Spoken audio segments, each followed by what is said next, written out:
जैसे तराजू के दो पलड़े हैं और दोनों पलड़ों में कभी ये भारी कभी ये भारी। तो मनुष्य कहता है कि भौतिकवाद में मजा आ रहा है, ठीक है, लेकिन उसको लगता है कि भौतिकवाद से कुछ होने वाला तो है नहीं, जितना भी सुख है ये सारा क्षणिक ही है, निरंतरता नहीं है यहाँ पे। तो फिर वो अध्यात्मवाद की तरफ भागता है, फिर से वही भक्ति विरक्ति पूजा पाठ कीर्तन सत्संग गुरु परंपरा। और आजकल तो तुमने गुरुओं को भी देख ला जो हाल गुरुओं का चल रहा है।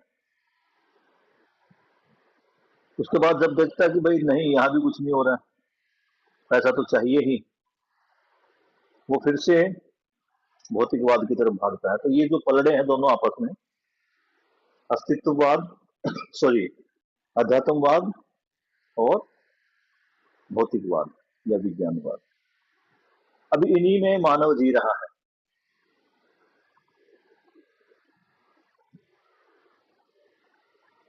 तो इन दोनों में जो मानव का हाल है आपके सामने है। मानव खुद भी भटका हुआ है, खुद अस्थिरता में है, असंतुलन में है, और चारों अवस्थाओं में असंतुलन है, अस्थिरता है, भय है, तनाव है, पीड़ा है।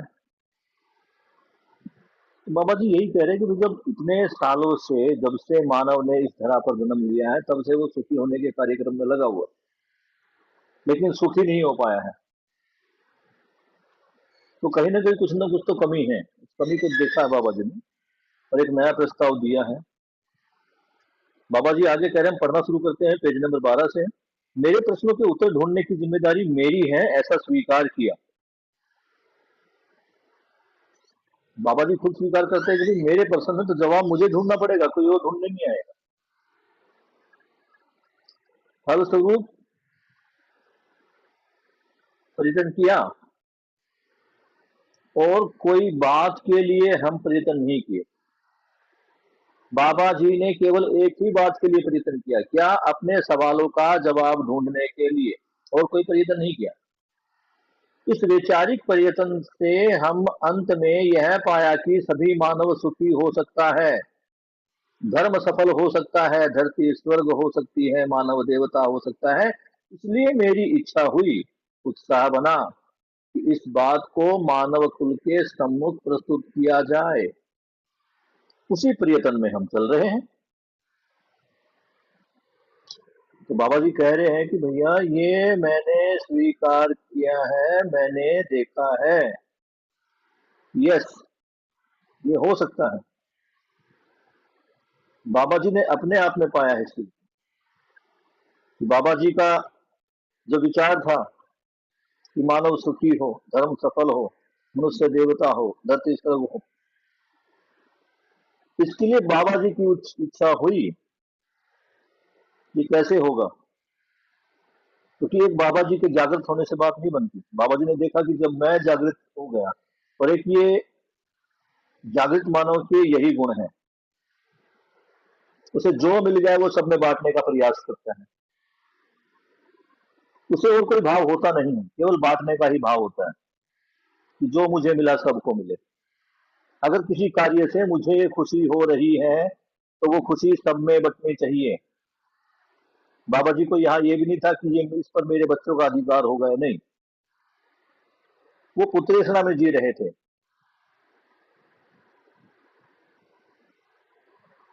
पुत्रेषणा में जीने का मतलब है कि जो भी उनके पास आया, जो समझना चाहता है, उनको सभी को उन्होंने पुत्र पुत्री रूप में स्वीकार किया और सभी को समझाने का प्रयास किया ही।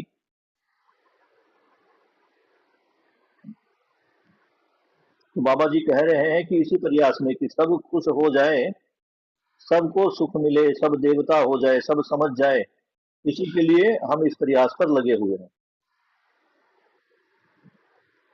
जब मैं अस्तित्व, जीवन और मानवीयतापूर्ण आचरण को भली प्रकार से समझा, उसके तुरंत बाद ही मुझ में ऐसी स्थिति बनी जिसको अभी आपके सम्मुख रखने जा रहा हूं।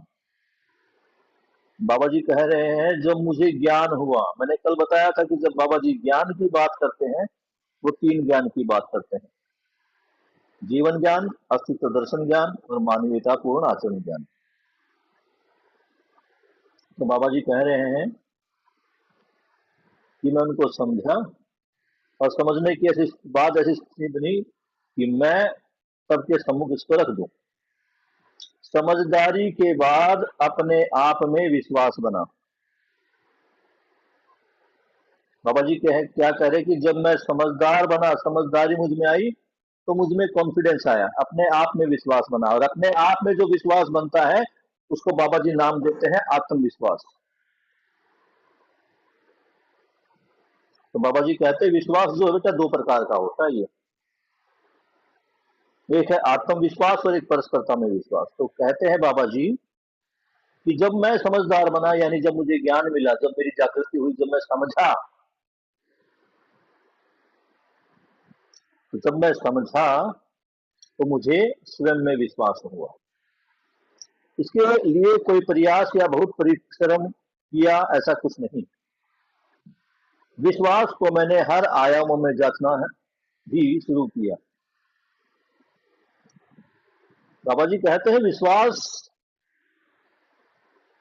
बनाने के लिए मुझे ज्यादा प्रयत्न नहीं करना पड़ा। विश्वास को मैंने हर आयाम में जांचा। 4 आयाम हैं, वो आगे आएंगे आपके। आदमी 4 आयाम में जीता है, तो उन 4 आयाम में बाबा जी ने इस विश्वास को जांचा। तो क्या जांचा बाबा जी? सबसे पहले बाबा जी ने जांचा अपने आप में विश्वास, यानी स्वयं के प्रति विश्वास। इसी भांति श्रेष्ठता का सम्मान भी करना बन गया। जब बाबा जी विश्वास को जांच रहे थे, तो उनके अंदर एक गुण और आया कि श्रेष्ठता का सम्मान। जो भी मुझसे श्रेष्ठ है, मैं उनका सम्मान करने लगा। पहले क्या बात आई थी? विश्वास। विश्वास के बाद क्या आ रहा है यहाँ पे? सम्मान। किसका सम्मान? श्रेष्ठता का। जो मुझसे कुछ भी थोड़ा सा ज्यादा है, जिससे मुझे कुछ भी सीखने का अवसर मिला, मैं उसके सम्मान करने लगा। श्रेष्ठता का मूल्यांकन करना बन गया, फलस्वरूप सम्मान करना बनता ही है। मैं स्वयं में मूल्यांकन कर पा रहा था। बाबा जी कह रहे हैं कि जब मुझ में आत्मविश्वास हुआ, जब मेरे स्वयं के प्रति विश्वास हुआ, तो मैं श्रेष्ठता का सम्मान कर पाया। और श्रेष्ठता जांचने के लिए मूल्यांकन जरूरी है। मूल्यांकन का मतलब है जांचना। तो जांचा तो उनको श्रेष्ठ पाया, और जब श्रेष्ठ पाया तो विश्वास तो था ही, विश्वास के साथ क्या बन गया? सम्मान भी बन गया। जिसका हम मूल्यांकन नहीं कर सकते, उसका सम्मान कर नहीं पाएंगे। बाबा जी कह रहे हैं हम सम्मान किसका करेंगे? जिसका हम मूल्यांकन कर पाएंगे। जिसका मूल्यांकन नहीं कर पाएंगे, उसका सम्मान भी नहीं होगा। तीसरा मुद्दा ये बना, जो कुछ भी हमारी समझदारी थी, उसके अनुसार हमारे व्यक्तित्व का पूरा एक सुविधाजनक विधि से हम झेलने योग्य बन गए। ये कह रहे बाबा जी कह रहे कि जब मैं समझदार हुआ, तो अपने आप को, जो बाबा जी का जैसा व्यक्तित्व था, वो उसके झेलने योग्य बन गए। यानी बाबा जी कह रहे हैं कि जो जैसा भी मेरा व्यक्तित्व था, अब मैं उससे विचलित नहीं हो रहा था, मैं उसको झेल पा रहा था। मुझे कहीं भी ऐसी कोई दिक्कत महसूस नहीं हुई कि प्रतिभा के अनुसार अस्तित्व सहज, जीवन सहज विधि से मैं जी नहीं पाऊंगा। इसका नाम है प्रतिभा और व्यक्तित्व में संतुलन।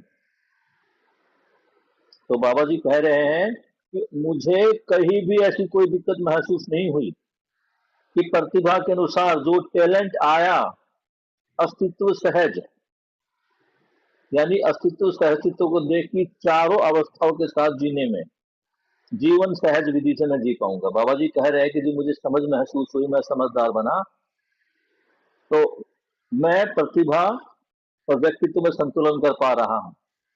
यानी मैं अपने व्यक्तित्व को भी झेलने के लिए योग्य हो गया हूं, पर प्रकृति की जो चारों अवस्थाएं थी, उनमें भी संतुलन पूर्वक जी पा रहा हूं। तो यहाँ बाबा जी अलग अलग पॉइंट दे रहे हैं। पहले बाबा जी ने कहा कि स्वयं के प्रति विश्वास हुआ। दूसरे पॉइंट में बाबा जी कह रहे हैं कि श्रेष्ठता का सम्मान करना आ गया। जब बाबा जी समझदार हुए तो क्या हो गया? श्रेष्ठता का सम्मान करना आ गया। और तीसरा है प्रतिभा और व्यक्तित्व में संतुलन। इसका मतलब है कि मुझ में प्रतिभा आ गई, मुझ में गुण आ गया, तो अहंकार वहां पर नहीं आ रहा है, मैं उसको पचा पा रहा हूं, झेल पा रहा हूं। इसमें हम सही और सच्चा उतर गए। तीन चीजों में बाबा अभी तक सही और सच्चा उतरे। चौथी स्थिति आई, व्यवहार में सामाजिक हो गया। बाबा जी कह रहे हैं कि जब मैं समझदार हुआ तो मेरा व्यवहार भी कैसा हो गया? सामाजिक हो गया। अब व्यक्तिवादिता बाबा जी में नहीं थी, सामाजिक थे। यानी बाबा जी का जो भी कुछ था वो सारे समाज के लिए, पूरी मनुष्य जाति के लिए था। सामाजिक होने पर तृप्ति मुझको अपने आप मिलने लगी। सामाजिक होने का मतलब है मैं सबके साथ संतुलित रह पा रहा हूं।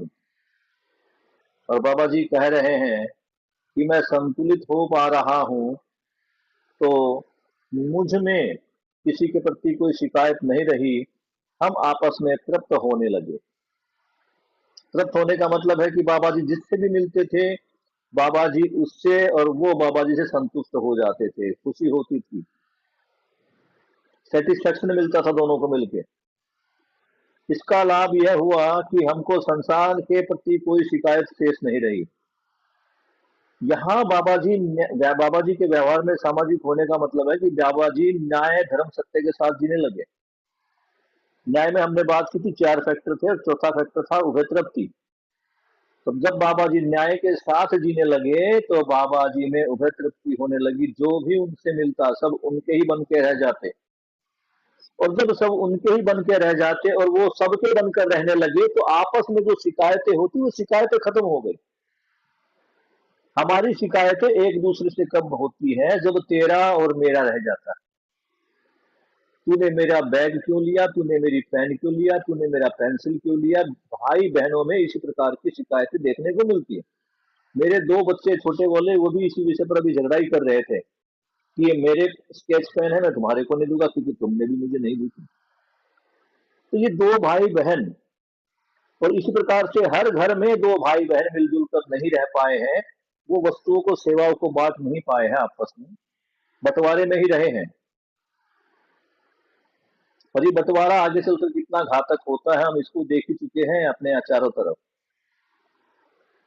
तुम में भी होगा ही, कोई बचा नहीं है। तो जब ये न्याय के साथ जीने लगेगी तो ये तेरा मेरा खत्म हो जाएगा। जो है फिर वो सबका है। बाबा जी ने कल समृद्धि वाली बात भी कही थी, उसको भी देखो कि मेरी और मेरी परिवार की आवश्यकता की पूर्ति से भी ज्यादा अगर मैं उत्पादन कर रहा हूं तो समृद्धि है। फिर उसे कोई भी ले, कोई भी मतलब का है। ये नहीं कि किसी को वो भीख बांट रहे हैं, नहीं, जिसको जरूरत है वो ले सकता है। दूसरा भी उत्पादन करेगा, अपने परिवार के प्रति जिम्मेदार रहेगा, समृद्धि का भाव उसमें भी होगा। लेकिन क्या है यहाँ पर, जब जिसके पास ज्यादा हो जाएगा तो उसे देने में कोई शंका नहीं रहती। और आजकल देख लो, मेरे पास 2 पैसे ज्यादा आ जाते हैं तो मैं उसको सेविंग में लगा देता हूँ, किसी जरूरतमंद को दे ही नहीं पाता। क्यों? क्योंकि विश्वास ही खत्म हो गया। तो बाबा जी यहाँ संबंधों में जीने की बात कह रहे हैं कि जब उभय तृप्ति होने लगी तो कोई शिकायत नहीं रही। अब मैं कितना सार्थक करता हूं इस बात की जांच हर दम करता रहता हूं। स्वयं की जांच बाबा जी कर रहे हैं कि मैं दूसरे लोगों के साथ कितना सुविधाजनक तरीके से रह पा रहा हूं, मैं कितने संबंधों में जीता हूं और अपने दायित्व कर्तव्यों का सार्थक जीता है। तो बाबा जी कह रहे हैं कि सामाजिक होने का मतलब है न्यायपूर्वक, धर्मपूर्वक, सत्यपूर्वक जीना। और मैं इसमें कितना सार्थक होता हूं, मैं किस प्रकार अपने कर्तव्यों का, दायित्व का निर्वाह करता हूं, ये मैं जांचता ही रहता हूं। बाबा जी बार बार इसको जांचते भी रहते हैं कि कहीं कोई गड़बड़ तो नहीं हो रही मुझी से। जांचना किसको होता है? स्वयं को। दूसरे की जांच नहीं करनी, पहले स्वयं को जांचना होता है। समझना भी स्वयं में है, जांचना भी स्वयं में है। बाबा जी उस कंडीशन की, उस समय की बात लिख रहे हैं जब बाबा जी को ज्ञान हुआ, और बाबा जी के व्यवहार में जो परिवर्तन आया वो तुम्हारे सामने है। और जितने भी स्वायत्त मानव है, ये 5 जो गुण हैं, ये स्वायत्त मानव के गुण हैं। स्वायत्त मानव, समझदार मानव, जो कॉन्फिडेंस के साथ, विश्वास के साथ, सम्मान के साथ, सभी मूल्यों के साथ आचरण करता है। तो बाबा जी ने 4 बातें की, अपना दोहरा रहा हूं आपके सामने। स्वायत्त मानव होने के लिए, यानी समझदार मानव होने के लिए, जागृत मानव होने के लिए, तो पहले क्या हुआ कि अपने में विश्वास बना, फिर श्रेष्ठता का सम्मान हुआ, फिर प्रतिभा और व्यक्तित्व में संतुलन, यानी मुझ में जो टैलेंट है वो मेरे व्यक्तित्व में पच जाए, मुझे अहंकार ना हो। तीसरा है व्यवहार में सामाजिक होना। और चौथा, पांचवा क्या बता रहे बाबा जी कि पांचवी स्थिति आई, वो है समृद्धि। वैसे तो मैं परिश्रमी परिवार में पैदा हुआ, परिश्रम करना, सेवा करना हम जानते हैं, बचपन से ही बाबा जी ने सेवा कार्य किया है। वो घर के सारे कामों में मदद करते थे, ब्राह्मण कुल से थे, श्रेष्ठ ब्राह्मण कुल से थे, और फैमिली बैकग्राउंड भी अच्छा था, और रुपए पैसे में भी कोई तंगी नहीं थी, मेहनती भी थे।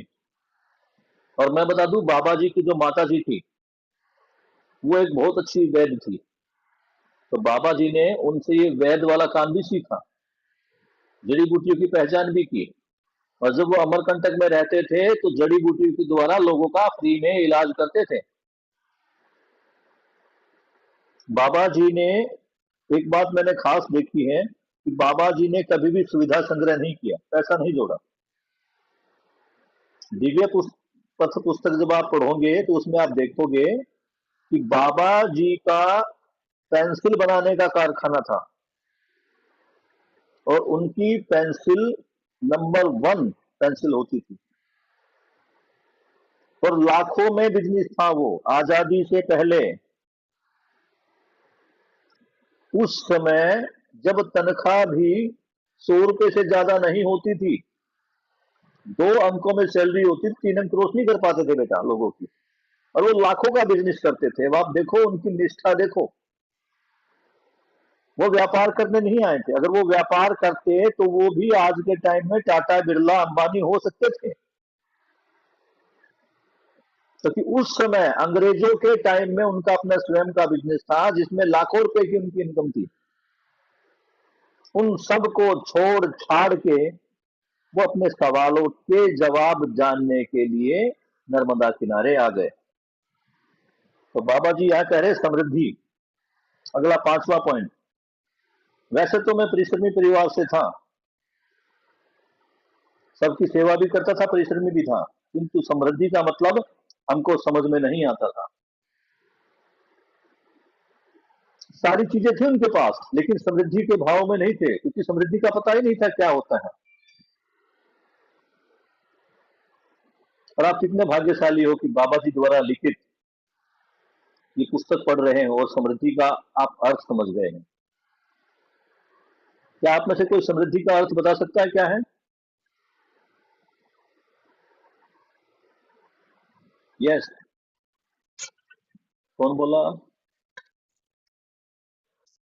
हाँ, अपना नाम स्नेहा, बोलो बेटा।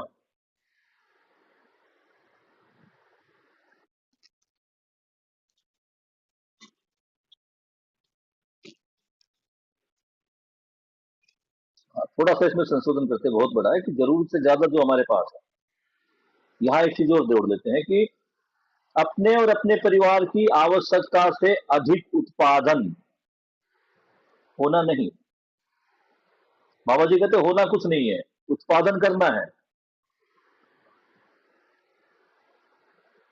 अपने और अपने परिवार की आवश्यकताओं से अधिक वस्तु का अगर हम वो कर लेते, तो बाबा जी आगे लिख भी रहे हैं, अब समृद्धि का मतलब समझ में आ गया है। हमारे परिवार के लिए जितनी जरूरत है उससे ज्यादा हम उत्पादन कर लेते हैं, इसलिए हम समृद्धि का अनुभव करते हैं। किस ढंग से बहुत सारी बढ़िया चीजें हमारे हाथ लग गई, इसका नाम दिया स्वायत्तता। मैं अपने में स्वायत्त हुआ, इसलिए आप भी हो सकते हो। तो बाबा जी ने ये जो 5 गुण बताए हैं, कई बार बाबा जी इनको 5 गुण लिखते हैं, कई बार 6 गुण लिखते हैं, है ये 5 ही। लेकिन जो प्रतिभा और व्यक्तित्व में संतुलन था, इसको बाबा जी 2 टाइप में लिखते हैं, प्रतिभा में संतुलन और व्यक्तित्व में संतुलन। यहां बाबा जी ने एक साथ लिख दिया, तो ये 5 गुण हो गए स्वायत्त मानव के। स्वायत्त मानव परिभाषा जो संग्रह है, मैं ग्रुप में आपको शेयर कर दूंगा, उसका अर्थ जानने का प्रयास करना। मैं अभी आपको बता सकता हूं, लेकिन चाहता हूं कि आप भी जानने का प्रयास करें। मैं आज ग्रुप में, स्नेहा बेटा मुझे रिमाइंड कराना, आप असिस्ट कर रहे हो मुझे, थैंक यू, कि एक परिभाषा का एक ऐप है, वो आपके फोन में डाउनलोड हो जाएगा। इसमें जो भी कठिन शब्द आपको लगे, जैसे स्वायत्त, आप उसमें स्वायत्त टाइप कीजिए, उसका अर्थ सामने आ जाएगा। टेक्नोलॉजी का यूज हम एक सार्थक तरीके के लिए भी कर सकते हैं। तो बाबा जी कह रहे हैं कि क्या कहा, मैं समझदार हो गया, तुम भी समझदार हो जाओगे, मैं स्वायत्त बन गया, तुम भी स्वायत्त बन जाओगे। तो बाबा जी ने स्वायत्त जागृत समझदार मनुष्य के ये 5 गुण बताए हैं। अब आप में से देख लो कि आप में कौन कौन सा गुण आना आरंभ हो गया है। तो पहले है विश्वास। आप 7 बच्चों में इतना विश्वास जम पाया है कि यस, मुझे इस दर्शन को आगे जानना है, इसका अध्ययन करना है। आप ये विश्वास आ गया कि मुझे एक निश्चित समय पर एक निश्चित कक्षा को करना है। आप अपने संबंधों में भी कुछ पॉजिटिविटी देख पाओगे। और एक बात मैं थोड़ा सा आपको बता दूं बेटा, परिवार में, आपको अपने परिवार में जीते हुए आज 16-17 साल हो चुके हैं। 15-16-17 साल, 18 साल आपकी उम्र हो गई है। इन 15-16-17 सालों में आपने मम्मी पापा भाई बहन संबंधियों के साथ जो संवाद किया, जो व्यवहार किया, वो उनके दिमाग में है ही, वो एकदम से नहीं जाएगा। उनको अभी यकीन भी नहीं होगा कि आप लोग सुधर रहे हैं या आपके व्यवहार में, आपके आचरण में कोई परिवर्तन पड़ रहा है। नहीं हो पाएगा अभी, क्योंकि उन्होंने आपके अलग अलग रूप देखे हैं, आपकी अलग अलग प्रकार की शरारतें, आपकी अलग अलग प्रकार की जो शिकायतें हैं उन्होंने सुनी हैं। लेकिन अगर आपके आचरण की रेगुलरिटी रहेगी, इसके लिए आपको स्वयं को समझना पड़ेगा, स्वयं में विश्वास करना पड़ेगा। तो बाबा जी कह रहे, स्वयं मुझमें भी सबसे पहले क्या आया, स्वयं के प्रति विश्वास। Yes, I can do this, ये स्वयं के प्रति विश्वास है। और ये विश्वास कैसे होता है, प्रैक्टिस से होता है। जैसे आज हम बैठकर 20 बार कोई भी टेबल, जो सबसे मुश्किल टेबल है, वो लिख लेते हैं और उसको 20 बार तेज तेज आवाज से बोलते हैं। तो अब मुझमें इतना विश्वास आ जाता है कि यस, मुझे थोड़ी ही सही, आधी ही सही, लेकिन ये सबसे कठिन वाली टेबल याद हो गई। उसको अगली 20 बार जब और मैं दोहराता हूं, तो मुझे वो पूरी तरह से याद हो जाती है।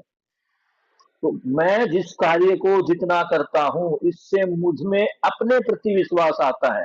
यस, मैं दृढ़ हो रहा हूं, मेरा निश्चय दृढ़ हो रहा है, मेरा जो टैलेंट था वो निखर रहा है।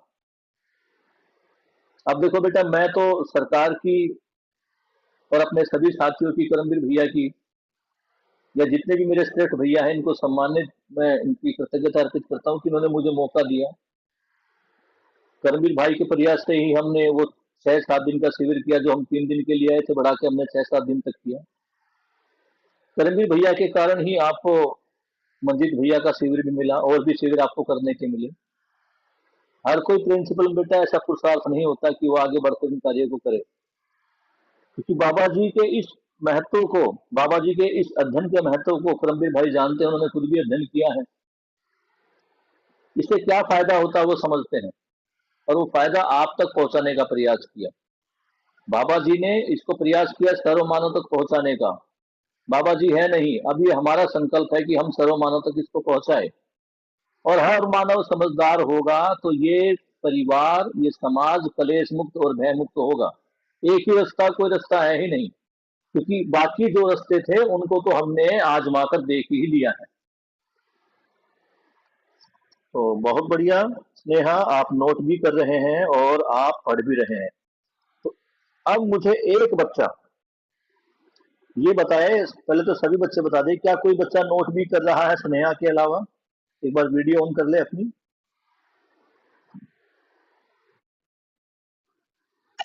कौन कौन कर रहा? कामना, वेरी गुड। लेकिन वीडियो ऑन करो ताकि सबकी शक्ल दिखे मुझे, और अपनी कॉपी दिखाओ कहाँ पे नोट कर रहे हो। ये लाइव वीडियो चल रही बेटा, रिकॉर्डिंग भी हो रही है आपकी, तो मुझे लग जाएगा कि कौन कौन कर रहा है। यस, यस, यस, बढ़िया है। स्नेहा का हो गया है, कामना,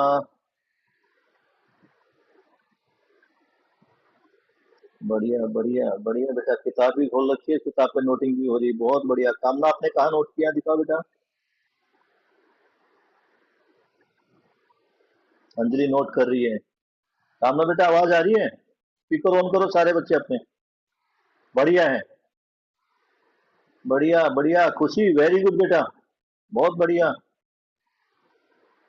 शानवी बेटा, कहा नोट कर रहे हो? वैसे मुझे शानवी आप पर विश्वास है, स्नेहा पर विश्वास, सभी बच्चों पर विश्वास है। बहुत बढ़िया। शानवी कहाँ नोट कर रही है, दिखाओ। बढ़िया। हाँ शानवी, गुड, ये तरीका बहुत अच्छा है, बढ़िया। यहाँ भी नोट करी, कुछ अलग से दिखे तो वहां भी करना। और श्याम, आप नोट कर पा रहे बेटा?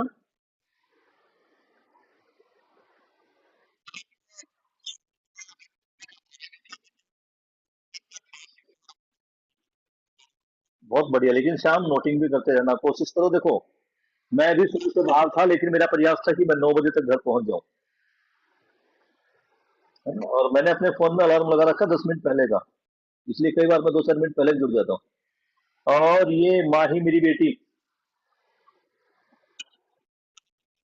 गुड गुड माही बेटा। हाँ, अरे वाह वाह, अरे मेरी पढ़ाकू बेटी, वाह, बहुत बढ़िया। दिखा क्या नोट किया है। गुड, बहुत बढ़िया, शाबाश। बैठो आप भी, काम कर रहे हो, होमवर्क कर रहे हो? ये टाइम निकालो तुम भी दोनों भाई बहन, 1 घंटे का कल से।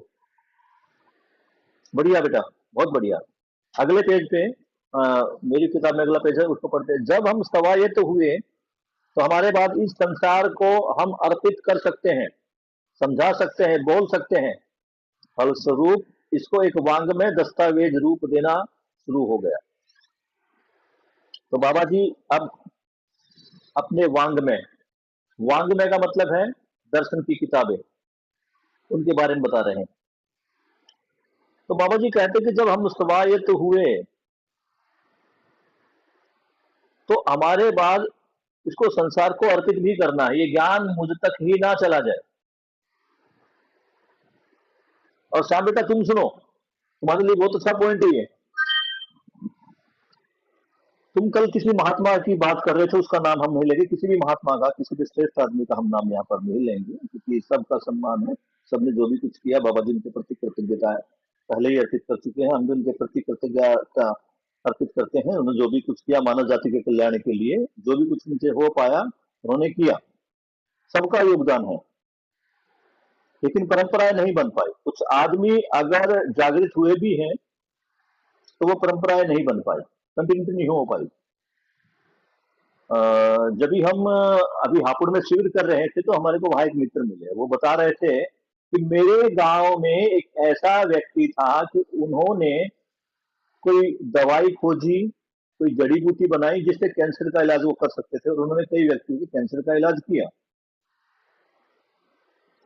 उसके बाद उस दवाई से प्रभावित होकर कुछ डॉक्टर भी आए, डॉक्टर ने भी पूरा उनके ऊपर सर्वे किया, और डॉक्टर, ये बेटे मैं किसी की सुनी सुनाई घटना बता रहा हूँ, उसको मैंने देखा नहीं है, उन्होंने कुछ साथियों के सामने बताया था, तो मैं ये नहीं कह सकता घटना सही है नहीं है, लेकिन इस प्रकार की घटनाएं मैंने भी कुछ देखी है। किसी अन्य विषय पर देखी है।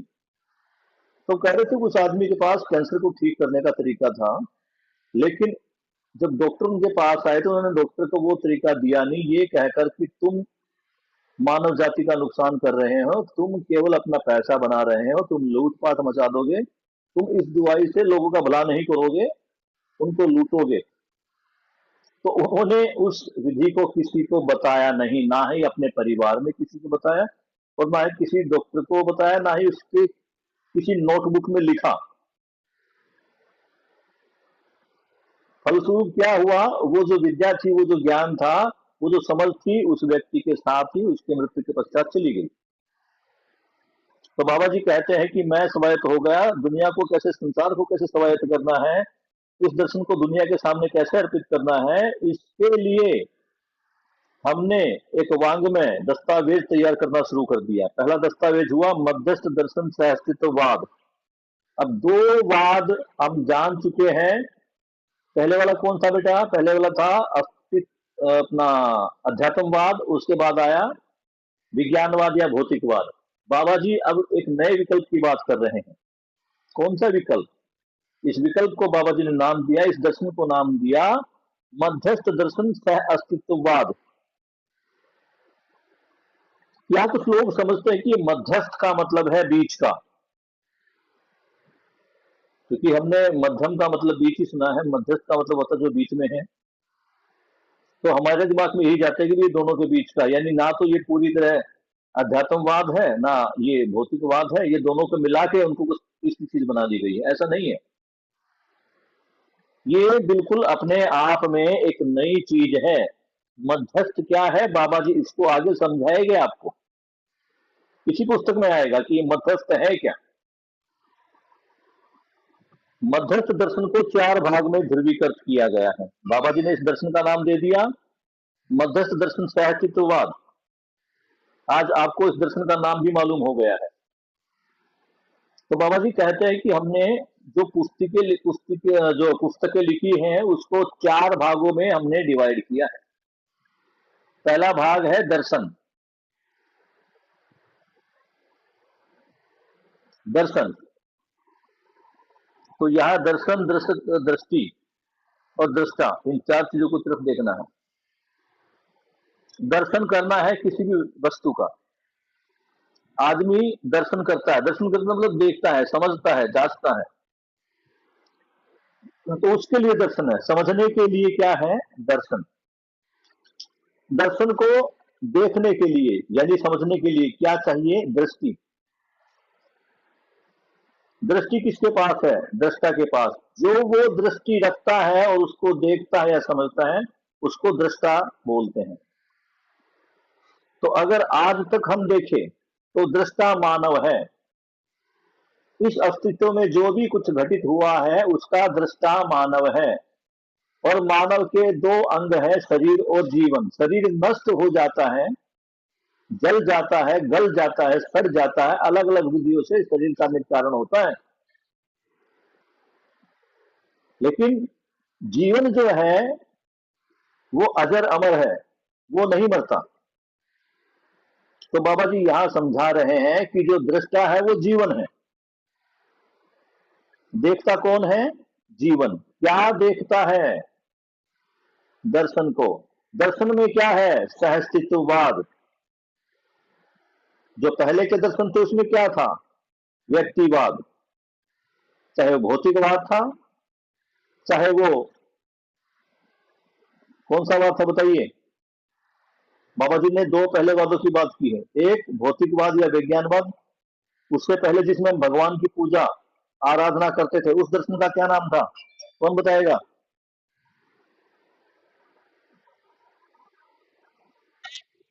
वेरी गुड, आदर्शवाद। बहुत बढ़िया। तो बाबा जी कहते हैं कि आदर्शवाद और इनके बाद जो वाद थे, जो दर्शन थे, वो दो थे। बाबा जी ने तीसरा दर्शन दिया, मध्यस्थ दर्शन।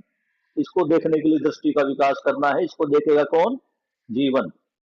तो बाबा जी ने यहाँ चार चीजों का दर्शन दिया। दर्शन में चार भाग है। पहला भाग है मानव व्यवहार दर्शन।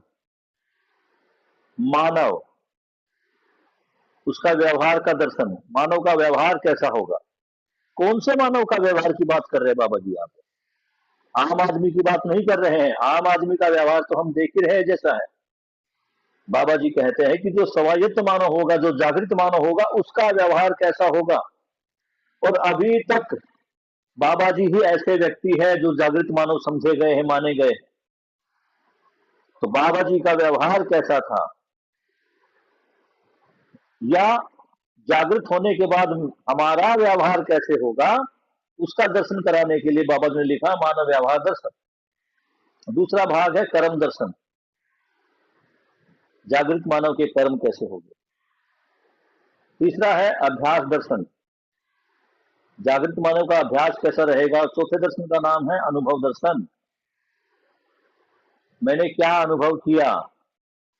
अनुभव किस चीज का होना है, अनुभव एक ही चीज का होना है, किसका, सहस्तित्ववाद का। और सहस्तित्ववाद में क्या अनुभव होगा, सहस्तित्ववाद में एक ही अनुभव होगा, वो क्या है, व्यापक सत्ता में संपृक्त जड़ और चैतन्य इकाई अपने त्वय सहित व्यवस्था में है और अपने से अगली व्यवस्था में भागीदार है। इसी का दर्शन होना है, यही अनुभव है, इसी का अनुभव होगा। इस ढंग से चार भाग में पूरा दर्शन को लिखा। इनका मूल तत्व है मध्यस्थ दर्शन, मध्यस्थ दर्शन है, उसी के चार भाग है। अब देखो सुनो, इसको समझो, बाबा जी ने इसको मध्यस्थ नाम क्यों दिया, बिल्कुल स्पष्ट लिख रहे हैं। अस्तित्व में सम, विषम और मध्यस्थ शक्तियां अर्थात गतियां हैं। जो जीवन में जो गति है, अस्तित्व में जो गतियां है, वे कितनी है, सम, विषम और मध्यस्थ। इन चारों पर हम चर्चा, तीनों पर चर्चा करेंगे कि ये है और किस प्रकार से है। इसके अपने अपने ढंग के परिणाम हैं, जिसमें से मध्यस्थ बल और शक्ति व्यभवित होना ही मानव परंपरा का अद्भुत ध्येय है। ये जो तीन शक्तियां हैं या गतियां हैं, इनके अपने अपने परिणाम है। इसमें जो सबको श्रेष्ठ माना गया है वो है मध्यस्थ। मैं थोड़ा सा एक बार आपको समझा सकता हूं, कोई बच्चा नोट करना चाहे तो नोट कर लेना, ये आगे भी आएगी। और पूरे वांग्मय में, हर पुस्तक में इनका जिक्र है। तो तीन ये गतियां और शक्तियां हैं, सम, विषम और मध्यस्थ। सम का मतलब है उत्पन्न होना, क्रिएट होना। जब कोई चीज उत्पन्न होती है, विकसित होती है, विकास की तरफ बढ़ती है, पुष्ट होती है, तो इसको नाम दिया गया सम। इसी प्रकार जब कोई वस्तु ह्रास होती है, यानी अपनी आयु पूरी करके वो अपने अंतिम पड़ाव में अपनी विरचना की तरफ, अपनी मृत्यु की तरफ, अपने खंड खंड होने की तरफ बढ़ती है, उसको नाम दिया गया विषम। तो सम का मतलब है जो वो पुष्ट हो रही है, उसकी रचना हो रही है। विषम का मतलब है जब वो नष्ट हो रही है। इस पैदा होने के बीच में और नष्ट होने के बीच में, दोनों के बीच में एक स्थिति है जिसका नाम है मध्यस्थ। मध्यस्थ का मतलब है बने रहना। तो बाबा जी ने जो दर्शन लिखा है मध्यस्थ दर्शन, वो एक ऐसी स्थिति है जिसके अंदर चीजें बनी हुई है जो है उस होने का अध्ययन है। बाबा जी जो सहअस्तित्ववाद में जो अध्ययन करवा रहे हैं वो किस चीज का है, अस्तित्व का अध्ययन, सह अस्तित्व। सह अस्तित्व में अस्तित्व शब्द का मतलब है होना। तो बाबा जी यहाँ होने का अध्ययन करवा रहे हैं कि चार अवस्थाएं हैं, इनमें संतुलन है, इनके संतुलन को पहचानना, इनके अनुसार कार्य करना, अपनी को समझना, अपने त्वय को समझना, और अपने से जो अगले वाली व्यवस्था है उसमें अपनी भागीदारी करना। इसकी तरफ बाबा जी आपका ध्यान बार बार दिला रहे हैं। इससे मैं भी चमत्कृत हुआ। अभी तक जितने भी वैज्ञानिक, ज्ञानी, अज्ञानी जिनको भी इसकी गंध लगी है वे समितकृत होते रहते हैं। बाबा जी कह रहे हैं जिसमें मध्यस्थ बल और शक्ति विभूत होना ही मानव परंपरा का अद्भुत ध्येय है। यानी बने रहना ही मानव परंपरा का ध्येय है, उद्देश्य है। इससे मैं भी समझकृत हुआ, यानी मैं भी आश्चर्यचकित रह गया, वाह, मानव का बने रहना ही। देखो मानव आज भी बना हुआ है। नीम के पेड़ को देखो,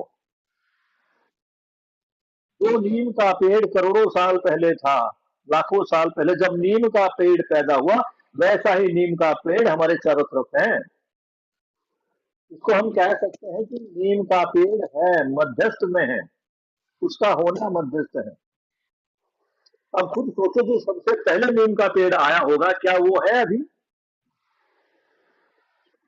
वो तो अपनी आयु पूरी करके जा चुका होगा, लेकिन नीम आज भी है। इसको बोला बाबा जी ने नित्य वर्तमान होना। अभी तक वैज्ञानिक ज्ञानी जिसने भी इसको जाना, जिसको भी इसकी गंध लगी, वे भी चिन्हित हो गए कि सारा धन किसका है? होने का। वैज्ञानिकों के अनुसार सम विषम शक्तियों को मानने की जगह में मध्यस्थ शक्ति, मध्यस्थ बल को कोई प्रयोजन के रूप में समझना अभी तक बना ही नहीं। अब देखो, जितने भी डॉक्टर, वैज्ञानिक, इंजीनियर हुए, इन्होंने किस चीज की अध्ययन किया? इन्होंने किसी चीज के बनने का अध्ययन किया है या उसके टूटने का अध्ययन किया? कोई चीज कैसे बनी और उसका विखंडन कैसे हुआ, इसी का अध्ययन अभी तक ज्ञानी विज्ञानियों ने किया है। डॉक्टर को देख लो कैसे क्या काम करता है, शरीर को खंड खंड करके देखता है, और जब बनती तो कोई नई चीज उसको नहीं रचना के रूप में देखता है। तो दोनों चीजों में क्या लगा हुआ है? वैज्ञानिक, डॉक्टर और जितने भी ये अपने आप को विद्वान लोग मानते हैं, ये सम और विषम में, यानी बनने और बिगड़ने में भी इसी की तरफ उनका अध्ययन है कि कोई नई चीज कैसे बनती है, या कोई जो चीज है उसके टुकड़े कैसे करके उसके और अंदर तक झांका जाए। इसी के बारे में अध्ययन बाबा जी बता रहे हैं कि इन्होंने किया है। वैज्ञानिकों के अनुसार सम विषम शक्ति को मानने की जगह में मध्यस्थ शक्ति, मध्यस्थ बल का कोई प्रयोजन के रूप में समझना अभी तक हुआ नहीं। वैज्ञानिकों ने मध्यस्थ बल को अभी तक जाना ही नहीं है। मैं सोचता हूं यह बहुत बड़ी भारी कमी और खामी रह गई है। बाबा जी कहते हैं कि मध्यस्थ दर्शन को कभी समझा ही नहीं, जाना ही नहीं, ये सबसे बड़ी कमी है। इसलिए पुनर्विचार करने की जरूरत आ गई है। मध्यस्थ बल, मध्यस्थ शक्ति, मध्यस्थ सत्ता, मध्यस्थ जीवन, इन चारों बातों को, चारों तथ्यों को समझने समझाने का कार्य किया है। इसी का नाम है मध्यस्थ दर्शन।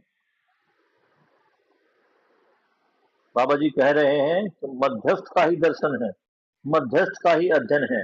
मध्यस्थ का मतलब है होने का ही अध्ययन है। जो है उसको वैसा ही समझ लेना, जो जैसा है उसको वैसा देख पाना, जो जैसा है उसको वैसा समझ पाना, पानी को पानी समझ पाना, मिट्टी को मिट्टी समझ पाना, उसको देख पाना, उसके महत्व को देख पाना। अब हम क्या देख रहे हैं? पानी को क्या देख रहे हैं?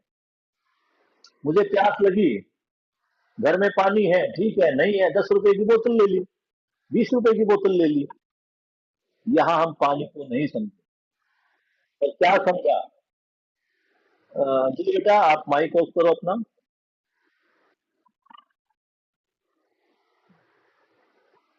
क्या समझे बेटा हम?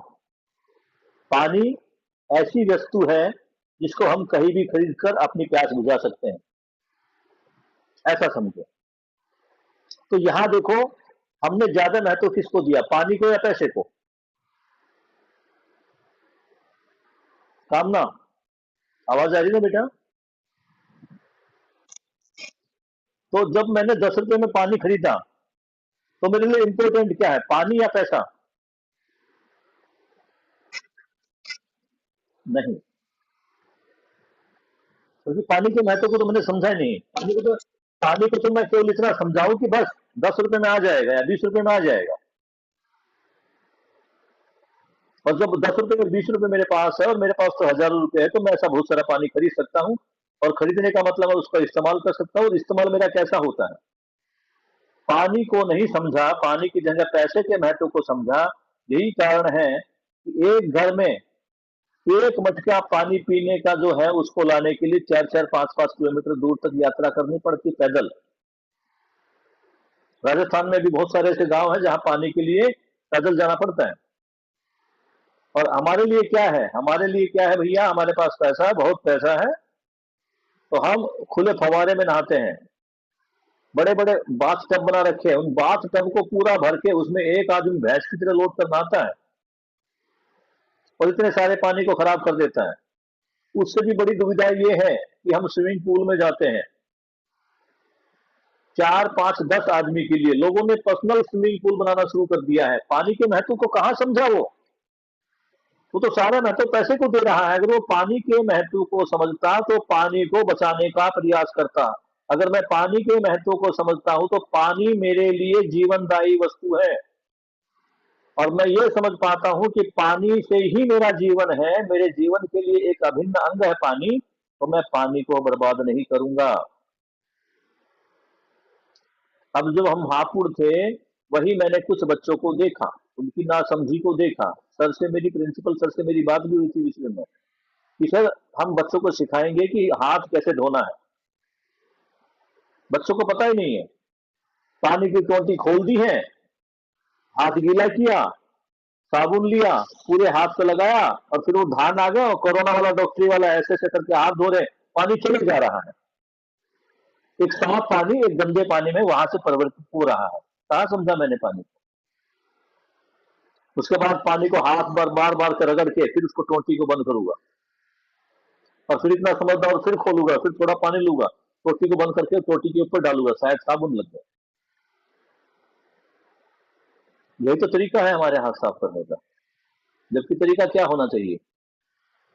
मेरी बात हुई थी प्रिंसिपल सर से कि सर हम इसमें, मैं चाहता हूँ कि एक एक सेशन में हर एक क्लास में लूँ, बच्चों को बताऊं कि पानी का इंपॉर्टेंस क्या है, और उनको समझाया जाए कि पानी, हाथ कैसे धोना है, पानी को बर्बाद नहीं करना है। तो तरीका क्या है सही। तरीका तो यही है कि टोटी खोली, हाथ गीला किया, उसको उल्टा बंद किया, साबुन उठाया और पूरा रब किया जितना कुछ करना है। उसके बाद टोटी को खोला, हाथ धुए, थोड़ा सा पानी लेकर टोटी के ऊपर वापस डाला, बंद कर दिया। जब बर्तन भी हम हापुड़ में साफ कर रहे थे, वहां भी देखा मैंने,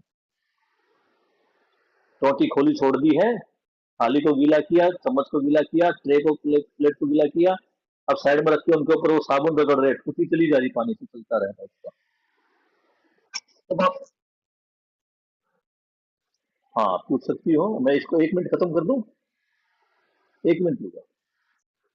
तो अब क्या किया बेटा हमने, जब हम समझदार होते हैं तो मुझे हर वस्तु का महत्व दिखने लगा है। मुझे अब समरसीबल नजर नहीं आता कि मैं समरसीबल लगाऊंगा, 40-50 हजार खर्चा करूंगा, धरती के बीच में गड्ढा करूंगा, वहां से पानी निकाल लूंगा, हो गया काम। नहीं, जो पानी उपलब्ध है उसका मैं उचित प्रयोग कैसे कर पाऊं, उसकी बर्बादी को कैसे रोक पाऊं, ये समझदार आदमी का काम है।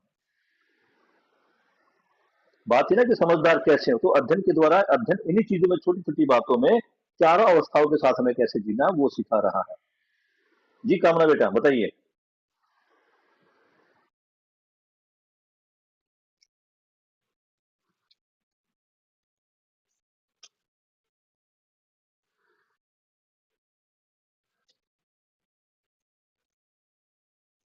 नॉट ओनली पानी, मैं तो हवा के बारे में भी बात कर रहा हूँ।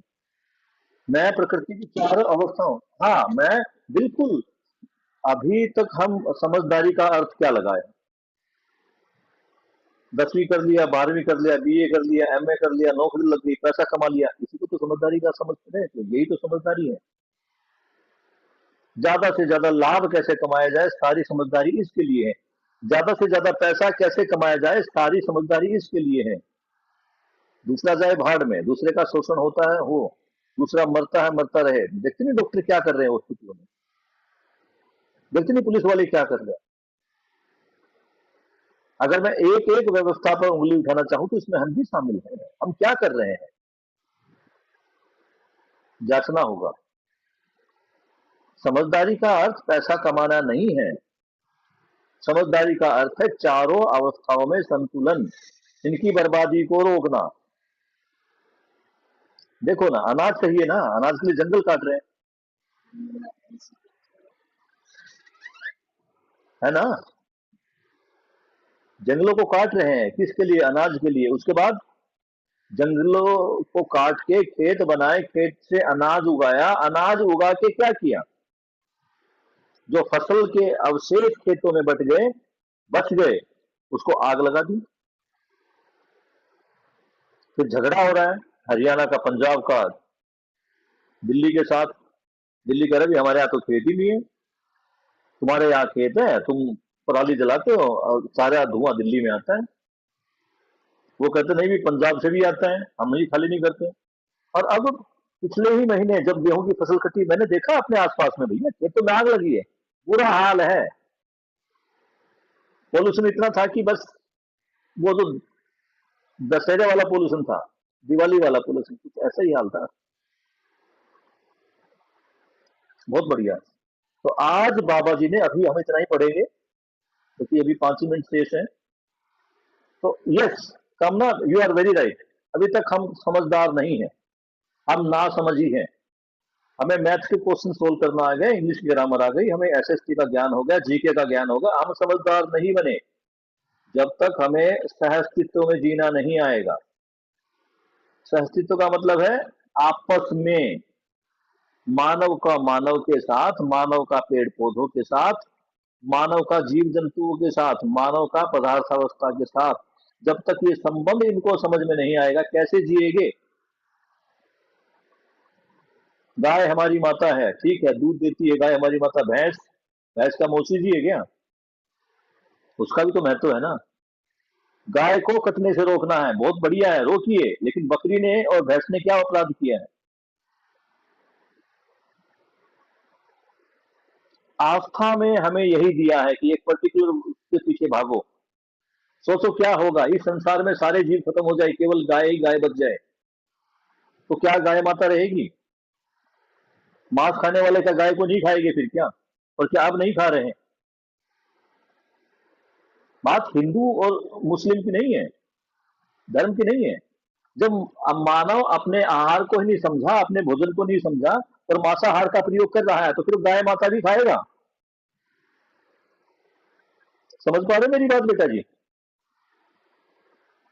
यहाँ केवल एक पशु पक्षी को बचाने की बात नहीं है, यहाँ केवल गाय के साथ नहीं जीना, पूरी प्रकृति के साथ जीना, पूरी कायनात के साथ हमें जीना है बेटा।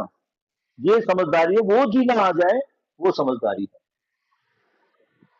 समझ पा रहे हो? और किसी बच्चे का कोई सवाल? थोड़ा टाइम बचा हमारे पास, 3 मिनट का। इस 3 मिनट के टाइम को हम ले सकते हैं, कोई बच्चा अगर कुछ जोड़ना चाहे तो जोड़ सकता है, या कुछ बच्चा अपने से कुछ इसमें ऐड करना चाहे, किसी की समझ में कुछ और अन्य बात भी आती है। कामना बेटा थैंक यू, आपने प्रश्न पूछा तो औरों के लिए भी जानना आसान हो गया। समझदारी वो नहीं जो हमें स्कूलों में मिल रही है। इसलिए शायद डॉक्टर एपीजे अब्दुल कलाम ने मध्यस्थ दर्शन के महत्व को समझते हुए कहा था कि ये शिक्षा की वस्तु है, ये स्कूलों में लागू होनी चाहिए।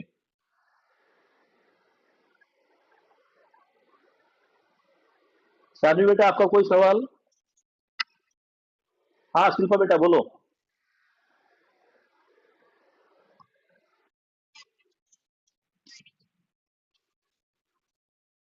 हम्म।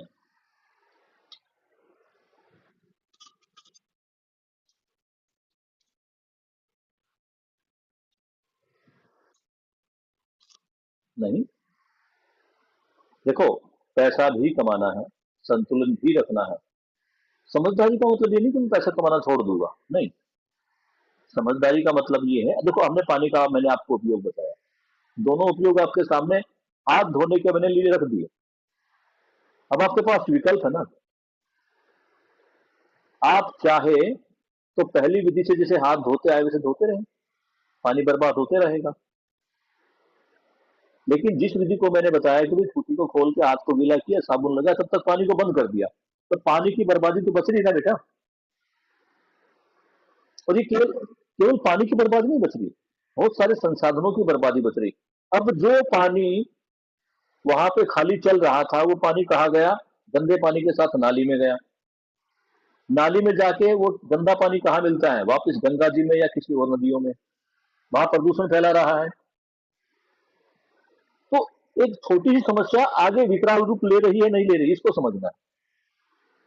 मैं जो कर रहा हूं उसका फल परिणाम क्या होगा, इसको देखना है। ये देख पा रहा हूं दूर की दृष्टि में। अभी मैं क्या देख रहा हूं? अभी मैं अपना तुरंत का फायदा देखता हूं। मुझे भूख लगी, मैंने पनीर मंगाया, पनीर मंगा के खा लिया। आज मैं एक वीडियो देख रहा था, बड़ी, आप भी सुनो, आपके लिए बड़ी अच्छी चीज है। और तो मुझे भी डर लगता बाहर खाने में। उसमें वीडियो देख रहा था, उसमें किसी कंटेंट क्रिएटर ने, वो अलग अलग अच्छे अच्छे रेस्टोरेंट में जाता है ब्रांडेड में, और वहां पे वो पनीर वाली वस्तु मंगाता है। इससे पहले वो पहले गया वो डोमिनो में, उसके बाद फिर मैकडी में, और मैकडी के बाद एक वो बर्गर किंग वगैरह, इन 3 जगह पे गया, और तीनों जगह का उन्होंने ये अपना पनीर जो वो खा रहा था ऑर्डर किया पनीर बर्गर। तो पनीर के जो पीसीस आए उनको धो धा के उसको आयोडीन चेक किया। और कितनी खुशी की बात है, आप जानोगे, जहाँ 150 रुपए का बर्गर था, जहाँ 250 रुपए का बर्गर था, उसमें जो पनीर डाला गया वो नकली पनीर था, डिटर्जेंट वाला। समझ पा रहे हो? उस नकली पनीर को खाने से कितने लोग बीमार हो रहे हैं। उन बीमार होते व्यक्तियों से कितने हॉस्पिटल चल रहे हैं, कितने परिवारों को वहां पर लूटा जा रहा है, केवल कुछ लोगों की जेब भरने के लिए बाकी लोगों की जिंदगी से खिलवाड़ किया जा रहा है। अगर बेटा घर में किसी के आज, एक आम आदमी के घर में कोई आदमी सीरियस बीमार हो जाए तो उसकी हॉस्पिटल के इलाज में उस आदमी के पूरे जीवन की कमाई लग जाती है। आप इस चीज को समझ के देखो। और ये देखो, जब मानव समझदार होगा तो क्या बीमारियां होगी?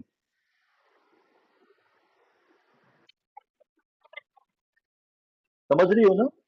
अरे पता नहीं कितने लाखों करोड़ों अरबों रुपए हम वेस्ट कर रहे हैं, इतने बिल बनाए जा रहे हैं हम। ये बताओ, इतने करोड़ का राफेल खरीदा, राफेल विमान आए थे ना इंडिया में भी, इतने राफेल विमान हमने खरीदे, इतने करोड़ करोड़ रुपए खरीदे, पाकिस्तान युद्ध में 5 खराब हो गए। 5 बता रहे कि वो उनके वो क्रैश हो गए, वहां उनके साथ उनके पायलट भी तो मरे हो गए ना। अगर आदमी समझदार होगा तो क्या समझदारी के बाद युद्ध होगा? क्योंकि बाबा जी ने भी बताया सवायत तमानों का, व्यवहार में सामाजिक होना। जब व्यवहार में आदमी सामाजिक हो जाएगा तो युद्ध कहां से होगा बेटा? और जब युद्ध नहीं होगा तो इतना सारा जो हमने रक्षा बजट बना के रखा है वो कहाँ खर्च होगा? वो मानवता के लिए खर्च होगा ना, शिक्षा के लिए खर्च होगा ना। तो इतनी अच्छी चीज बाबा जी ने दे दी है, लोग समझ नहीं पा रहे हैं। तुम धन्य हो बेटा, तुम्हारे माँ बाप धन्य हैं जो तुम जैसी संतानों को जन्म दिया, जो इस विषय को समझ रहे हैं।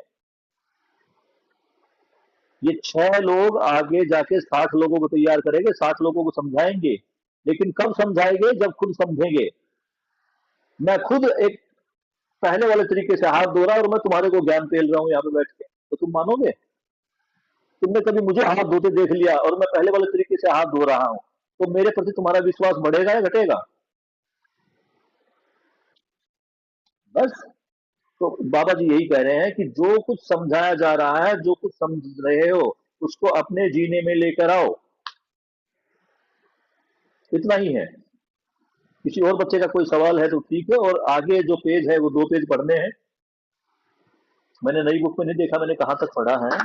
ये वाद की बात आई थी तेरा, इस ढंग से पूरा भौतिकवाद, ठीक है। हम इससे आगे पढ़ेंगे, सम विषम से आगे, पेज नंबर 13 पर है ये। सहस्तित्ववाद का जो सेकंड पैरा है उसको पढ़ेंगे, थर्ड पैरे को। ठीक है। अगर किसी और कोई बच्चे का सवाल ना हो तो हम मीटिंग को बंद कर सकते हैं।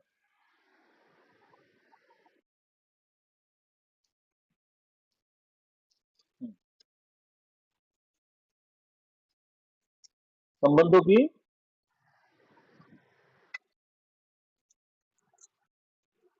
देखो, हाँ, गुड गुड गुड, संबंधों की कमी नहीं है। सबसे पहले इस चीज को जानो, समझ की कमी है। समझ की कमी है तभी तो नहीं संबंधों को पहचान पाए।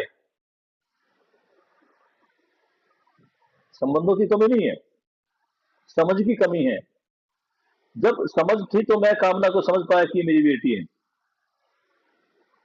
कामना भी समझ पाई कि सर मेरे गुरु है, पिता तुल्य है। समझ पा रही है ना? ये कब हुआ? जब समझ आई। तो सबसे जो अभी जो सबसे बड़ी कमी वो समझ की ही है। सारा काम किस पे करना है? समझ पे। अब इन समस्याओं की तरफ ध्यान नहीं देना, पानी कैसे बचाना है, बिजली कैसे बचानी है, केवल सारा ध्यान देना समझ बढ़ाने में। जब समझ बढ़ेगी तो लगेगा कि जितनी भी समस्याएं हैं सबका समाधान प्रकृति पर उपलब्ध है, उसको कैसे देखना वो मुझे समझना है। ठीक है? और जिसका कोई भी प्रश्न है, बीच में कोई अध्ययन के दौरान कोई प्रश्न आता है, आपका मेरा नंबर सबके पास है। मुझे दिन में आप किसी भी समय कॉल करें, मैं अध्ययन के लिए हमेशा तैयार बैठा हूँ। जिसको कोई डिस्कशन करना है, कुछ पूछना है, भाई अगर मैं ड्राइविंग कर रहा हूँ तो थोड़ी अलग बात है, लेकिन मेरी तो भगवान ने वैसी दृष्टि बना दी कि मैं खाना भी खा रहा हूँ और दर्शन को लेकर कोई फोन आ गया तो घर वाले भी परेशान मेरी इस आदत से, कम से कम खाना तो खा लो, रोटियां सूख रही है, ठंडी हो रही है। लेकिन मुझे खाने से ज्यादा फिर आनंद आता है दर्शन पर बात करने का। तो जो भी आपको अगर उचित लगे, कोई समस्या आए तो किसी भी टाइम आप कॉल कर सकते हैं। गुड नाइट सभी बच्चों को। एक एक करके आप लेफ्ट कर सकते हैं, और अभी भी अगर किसी का प्रश्न है तो वो पर्सनली पूछ सकता है।